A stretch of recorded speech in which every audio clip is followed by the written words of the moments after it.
4 number যে point, যে আল্লাহ যার ভালো চান তাকে আল্লাহ উত্তম নেককার সঙ্গী দান করেন, ভালো সঙ্গী বন্ধু দান করেন।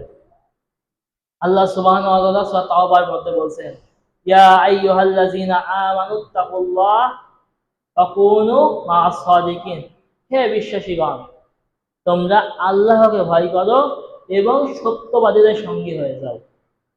সত্যবাদী বলতে যারা ভালো মানুষ তাদের সঙ্গী হয়ে যাও। ভালো সঙ্গী কেমন হবে? আবু মুসা আশআরী রাদিয়াল্লাহু তাআলা থেকে বর্ণিত হাদিস, রাসূল সাল্লাল্লাহু আলাইহি ওয়াসাল্লাম বর্ণনা করেছেন, ভালো সঙ্গীর উদাহরণ হচ্ছে আতরালা আর কামালের মতো। আতরালার ব্যাপারে আল্লাহ রাসূল সাল্লাল্লাহু আলাইহি ওয়াসাল্লাম বলছেন, যে ব্যক্তি আতরালার সঙ্গে বন্ধুত্ব করেছে সে হয় তার বন্ধুর কাছ থেকে কিছু আতর কিনবে, আর যদি নাও কেনে তাহলে বন্ধু তাকে হাদিয়া দেবে, যে তুমি তোমার বন্ধু, এই নাও একটা হাদিয়া তোমাকে দিলাম।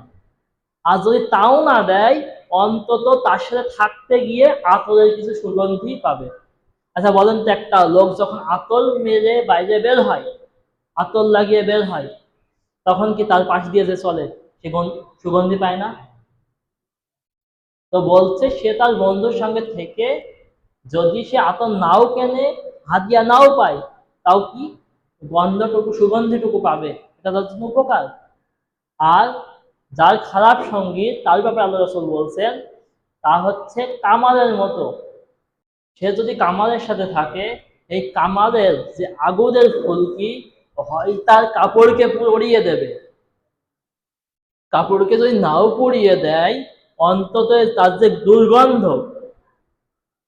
কামালের দোকানে যে ধোঁয়া, এই ধোঁয়ায় যে দুর্গন্ধ তৈরি হয়, অন্তত ওই ব্যক্তি ওই দুর্গন্ধের সাথী হয়ে যাবে, ওই দুর্গন্ধ তার গায়ে লেগে যাবে, জামা কাপড়ে লেগে যাবে। ভালো সঙ্গীর উদাহরণ এরকম। এজন্য আল্লাহ রাসূল সাল্লাল্লাহু আলাইহি ওয়াসাল্লাম অন্য হাদিসে বলছেন যে তোমরা বন্ধুত্ব করার সময় দেখো তোমরা কার সঙ্গে বন্ধুত্ব করছো, কারণ মানুষ তার বন্ধু রীতিনীতি গ্রহণ করে। আপনি যদি একটু দুর্বল ইমানের মানুষ হন, আপনার যদি বন্ধু বেনামাজি হয়, দেখবেন অনায়াসে আপনি 5 ওয়াক্ত নামাজি মানুষ কিন্তু একটু ইমানটা নড়বড়ে, একটু দুর্বল, আপনি দেখবেন বেনামাজি বন্ধুর সাথে মিশছেন, ওই ওয়াক্তের নামাজ আপনার কাজা হয়ে যাবে। এজন্যই বেছে বেছে আল্লাহ রাসূল এই জন্য বলছেন যে ইমানদার ছাড়া কেউ যেন তোমার বন্ধু না হয়, এবং যারা মুত্তাকি ব্যক্তি তারা ছাড়া যেন তোমার বাড়ির খাদ্য কেউ না খায়। এজন্য ইমানদারদের সঙ্গে, ভালো ভালো মানুষের সঙ্গে বন্ধুত্ব করতে হবে। ঠিকই ভাই, যদি 5 ওয়াক্ত সালাত আদায়কারী ব্যক্তির সঙ্গে মেশেন কখনো সালাত কাজা হবে না, কারণ তারা শত ব্যস্ততায় আপনাকে বলবেন চলো আগে সালাতটা শেষ করে নিই তারপর অন্য কাজ করি। আমরা রাস্তাঘাটে চলি, হয়তো 10 মিনিট লেট হবে, তারপরেও কি করি, রাস্তায় দাঁড়িয়ে আগে সালাতটা আদায় করে তারপর যে গন্তব্যের দিকে যাই, কারণ সালাতটা কাজা হয়ে গেলে আমার ক্ষতি হবে। এজন্যই আমরা এমন মানুষের সঙ্গে মিশবো যার সঙ্গে মিশলে আমাদের দিনটা সুরক্ষিত হয়। আমরা সবাই ভালো সঙ্গী বানানোর চেষ্টা করব।